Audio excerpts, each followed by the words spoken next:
Friends, welcome to GS classes. आज हम देखने वाले हैं प्रायद्वीपीय भारत के पठार एवं पहाड़ियाँ। इससे पूर्व हम भारत के विभाजन में हम हिमालय के क्षेत्र को देख चुके हैं, जिसमें ये ट्रांस हिमालय है, ये मैदानी भाग है तथा ये क्षेत्र पूरा प्रायद्वीपीय भाग है। तो आज हम प्रायद्वीपीय भाग में पठार एवं पहाड़ियों को देखेंगे। उससे पूर्व हम ये देखेंगे कि ये जो प्रायद्वीपीय भाग है इसकी उत्पत्ति कैसे हुई, कैसे इसका निर्माण हुआ होगा, कैसे ये बना होगा। तो हम सबसे पहले प्रायद्वीपीय पठार की उत्पत्ति संबंधी सिद्धांत को देखेंगे। सबसे पहले कार्बोनिफेरस युग में संपूर्ण पृथ्वी पर दो ही भाग थे, जिसमें एक भाग स्थल था तथा दूसरा भाग जलीय था। जो स्थलीय भाग था उसे हम पैंजिया के नाम से जानते हैं और पैंजिया के चारों ओर जो जलीय भाग है इसे हम पैंथालासा के नाम से जानते हैं। स्थलीय भाग के चारों तरफ पानी भरा हुआ है, ये पानी से घिरा हुआ क्षेत्र है, तो इसको हम पैंथालासा के नाम से जानते हैं, पैंथालासा। तो संपूर्ण पृथ्वी पर केवल दो ही क्षेत्र थे, एक पैंजिया तथा दूसरा पैंथालासा। आगे चलकर लंबे समय बाद इसमें परिवर्तन हुआ, पैंजिया में विभाजन हुआ। पैंजिया दो भागों में टूट गया। यहाँ से पैंजिया दो भागों में टूट गया। एक कहलाया उत्तरी पैंजिया तथा एक कहलाया दक्षिणी पैंजिया। ये उत्तरी पैंजिया तथा ये दक्षिणी पैंजिया। अब टेलर महोदय ने इसी को लारेशिया के नाम से भी नामकरण किया है। इसी को हम उत्तरी पैंजिया को लारेशिया तथा अंगारालैंड भी कहते हैं। तो ये है लारेशिया तथा अंगारालैंड। और दक्षिणी पैंजिया कहलाया गोंडवानालैंड।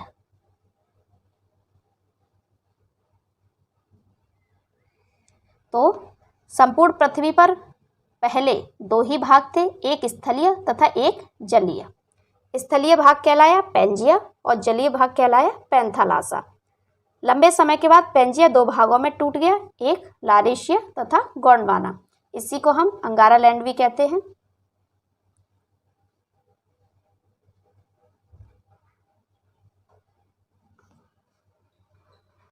आगे चलकर लंबे समय बाद ये अंगारालैंड फिर से दो भागों में टूट गया, जिससे एक भाग बना ये नॉर्थ अमेरिका तथा एक भाग बना इससे यूरेशिया। यह है नॉर्थ अमेरिका तथा ये भाग है यूरेशिया।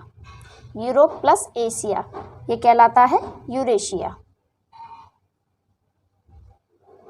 और गोंडवानालैंड टूटा, इससे कई भागों का निर्माण हुआ। जैसे यहाँ पर ये हुआ साउथ अमेरिका और एक भाग ये टूटा यहाँ पर, ये कहलाया अफ्रीका।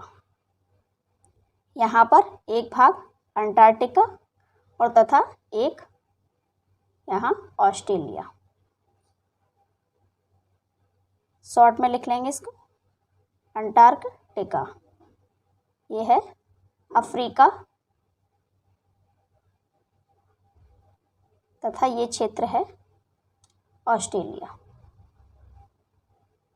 तो इस तरीके से उत्तरी पैंजिया टूटा दो भागों में, नॉर्थ अमेरिका और यूरेशिया। दक्षिणी पैंजिया टूटा यानी कि गोंडवाना, ये टूटा है साउथ अमेरिका, अफ्रीका, ऑस्ट्रेलिया और अंटार्कटिका में। अब यहीं पर लंबे समय के बाद एक परिवर्तन देखने को मिला कि इसका एक भाग यहाँ से ये टूटकर अलग हो गया। अफ्रीका का एक भाग टूटकर अलग हो गया। अगर हम इसे बीच से विभाजित करते हैं तो ये पूरा ही क्षेत्र गोंडवानालैंड का है और ये पूरा क्षेत्र यहाँ से अंगारालैंड का है। तो इनके बीच में जो सागर का निर्माण हुआ वह हुआ टेथिस सागर। इनके बीच में एक नए सागर की उत्पत्ति हुई, टेथिस सागर। अब यहाँ से ये भाग उत्तर की ओर बढ़ने लगा, और जब ये उत्तर की ओर बढ़ने लगा तो ये यहाँ पर यूरेशियन प्लेट से टकरा जाता है। अब यूरेशियन प्लेट से टकराता है, फिर क्या क्रिया होती है इसे हम अभी अलग से समझाएंगे। ये मान लीजिए यूरेशियन प्लेट है ऊपर की, और इधर से दक्षिणी पेंजिया से यानी अफ्रीका से एक भाग टूट कर गया हमारे प्रायद्वीपीय भाग का। ये भाग टूट कर गया और ये आगे जाकर टकराएगा यूरेशियन प्लेट से। तो जब ये यूरेशियन प्लेट से टकराएगा तो इनके बीच में अपसाद बना हुआ है हिमालय का, तो ये ऊपर उठ जाएगा। जब ये प्लेट इससे टकराएगी तो इसके बीच का अपसाद ऊपर उठ जाएगा, तो यहाँ पर उत्पत्ति हो जाएगी हिमालय की। और जो भाग ये अपसाद नहीं उठ पाएगा उसे इधर की नदियाँ और इधर से आने वाली नदियाँ अपने द्वारा लाए गए अपसाद से निक्षेपित कर देगी यानी बिछा देगी। तो इससे ये निर्माण हो जाएगा मैदानी भाग का। मैदानी भाग, नदियाँ जो अपने साथ अपसाद लाएंगी उसे इन क्षेत्रों में निक्षेपित कर देंगी, तो ये जो बचा हुआ क्षेत्र है वह बन जाएगा मैदानी भाग। ये सब मैदानी भाग है। और ये हिमालय, ये गोंडवाना लैंड का हिस्सा है, और ऊपर यूरेशियन प्लेट ये अंगारा लैंड का हिस्सा है। दो प्लेटों के टकराने से हिमालय की उत्पत्ति होती है, तथा जो भाग नहीं उठता है उसे नदियां पाट देती हैं, मैदानी भाग की उत्पत्ति होती है। और ये जो अफ्रीका से टूटकर आया है यहाँ मिल जाता है, ये है प्रायद्वीपीय भाग। इससे प्रायद्वीपीय भाग कहते हैं। और टकराने के कारण ये जो हिस्सा किनारे का उठ जाएगा, ये हिस्सा जो उठ जाएगा उसको कहते हैं हम तटीय। ये है पूर्वी तट तथा ये है पश्चिमी तट। इस तरीके से भारत के भागों का निर्माण हुआ है। यूरेशियन प्लेट और इंडियन प्लेट टकराती है, जिससे टकराने से अपसाद जो ऊपर उठ जाएगा हिमालय बना। जो अपसाद नहीं उठा उसे नदियां द्वारा पाट दिया जाएगा, वह मैदानी भाग बना। और अफ्रीका से जो टूटकर भाग इससे जुड़ गया ये है प्रायद्वीपीय भाग, जो कि गोंडवाना लैंड का है। और टकराने से ये दो किनारे जो ऊपर उठ गए हैं ये हैं तटीय क्षेत्र। इधर का ये दिशा पूर्वी होती है इसलिए ये पूर्वी तट कहलाता है, और ये दिशा पश्चिम होती है इसलिए ये पश्चिमी तट कहलाता है। अब हम देखेंगे आगे क्या प्रक्रिया हुई। अब हम देखेंगे ये जो प्लेटें अलग हुई थी उनसे किस तरीके से भारत बना। ये अफ्रीकन प्लेट है जिससे ये भाग टूटकर चला जाता है, ये ऑस्ट्रेलियन और ये अंटार्कटिक प्लेट। भारत को हम अलग कलर से डिनोट करेंगे। यहाँ से जो अफ्रीका का भाग टूटकर गया था वह भाग यहाँ से टूटकर यहाँ जुड़ जाता है। ये अब जब यहाँ जुड़ जाएगा तो फिर किस तरीके की आकृति बनेगी। उत्तरी अमेरिका, यहाँ से यूरोप प्लस एशिया जुड़ा हुआ है और ये भारत जुड़ जाता है। इसके बाद दक्षिणी America, Africa, Australia and Antarctica. अब हम देखेंगे वर्तमान में जो स्थिति है वह क्या स्थिति है। ये भाग यहाँ पर जुड़ गया और इस प्रकार की आकृति बनती है। अब वर्तमान में जो स्थिति है वह ये है कि पूरी तरीके से ये नॉर्थ अमेरिका यहाँ पर है, दक्षिणी अमेरिका यहाँ पर है और अफ्रीका गोंडवाना लैंड से खिसक कर यहाँ पर आ गया है भूमध्य रेखा के बीचों बीच में यहाँ पर। और ये भारत है, यूरोप प्लस एशिया और ऑस्ट्रेलिया की स्थिति यहाँ पर है। ये भी भूमध्य रेखा के निकटतम है और ये अंटार्कटिका। वर्तमान में ये स्थिति है ग्लोब पर। तो इस तरीके से हमने देखा कि कैसे भारत की उत्पत्ति हुई है। कैसे प्रायद्वीपीय भाग बना। पैंजिया से लेकर यहाँ तक के हम पूरे प्रक्रिया को देख चुके हैं। ये प्रक्रिया क्रमानुसार चली है, एक के बाद एक प्रक्रिया होती गई है। इसको हम दोबारा से समझेंगे। संपूर्ण पृथ्वी पर दो ही भाग थे, एक पैंजिया तथा एक पैंथालासा।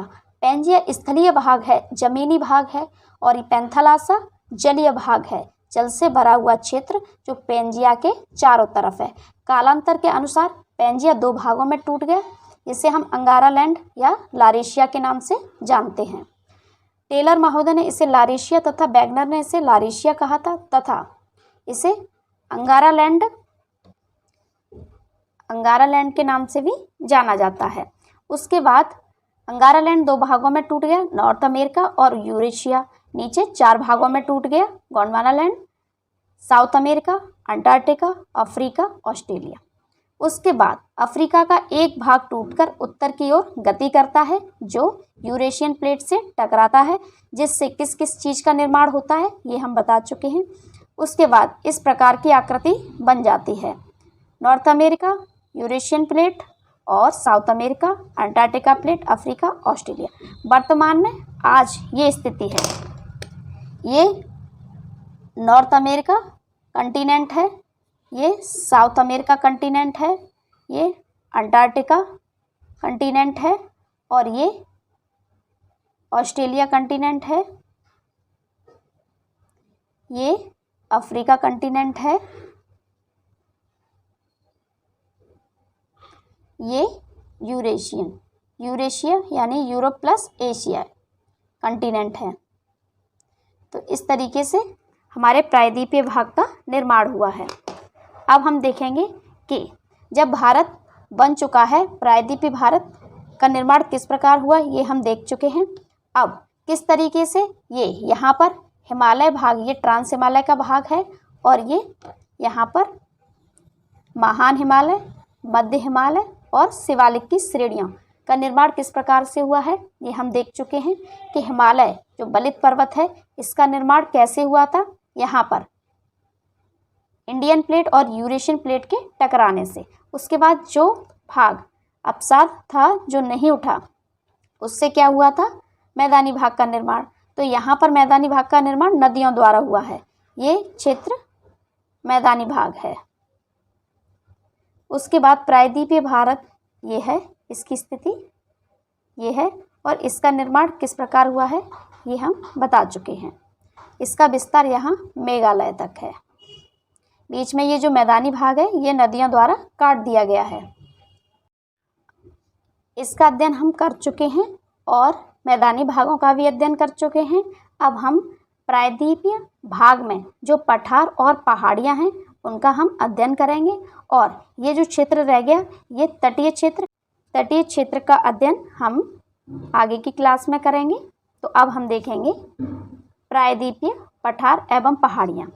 उससे पूर्व हम ये समझेंगे कि प्रायद्वीपीय पठार और पहाड़ियाँ समझने से पूर्व इन दोनों में अंतर क्या होता है।